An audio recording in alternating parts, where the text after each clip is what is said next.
আমার ভিগান সিরিজের ১০ম এপিসোডে আজকে একটা ইন্টারেস্টিং খাবার আপনাদের সাথে শেয়ার করব।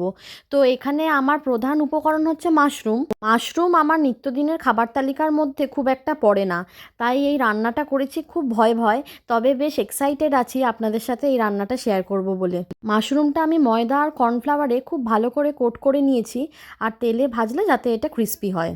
অন্যান্য যে উপকরণগুলো ছিল সেটা হচ্ছে সাধারণ পেঁয়াজ কুচি, রসুন কুচি আর কোজিয়েট, আর ছিল ক্যাপসিকাম। আমি এখানে রেড বেল পেপারটা ইউজ করেছি। আর মাশরুমটা ততক্ষণ ভেজেছি যতক্ষণ না পর্যন্ত বেশ একটা গায়ে ওর লাল লাল রং ধরেছে। তারপর গরম তেলে পেঁয়াজ কুচি, রসুন কুচি ভেজে নিয়ে কোজিয়েট আর বেল পেপারটা দিয়ে দিয়েছি। এই রেসিপিটা এই প্রথমবারই আপনাদের সাথে শেয়ার করতে করতে আমিও করছি। এর আগে কখনো করিনি, তাই খুব ভয় পাচ্ছিলাম কেমন হবে। তো এরপরে একটু অরিগ্যানো দিয়েছি, যাতে বেশ একটা অন্যরকম টেস্ট আসে। চিলি ফ্লেক্স দিলেও হয়তো ভালো লাগতো, তবে আমরা ঝাল খুব একটা পছন্দ করি না বলে সেটা দিইনি। এরপর ওপর থেকে একটু সাদা ভাত দিয়ে দেবো। ওই ফ্রাইড রাইস মতো করছি, তবে একটু অন্য উপায়।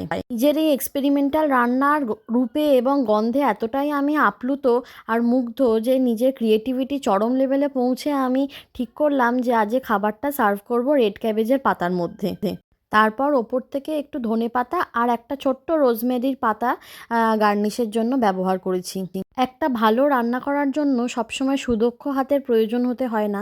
একটু যত্ন আর ভালোবাসা দিয়ে রান্না করলেও তার স্বাদ কিন্তু দারুণ হয়। আজকে এটাই আমি তা বুঝতে পেরেছি। আপনাদের কেমন লাগলো অবশ্যই জানাবেন কিন্তু।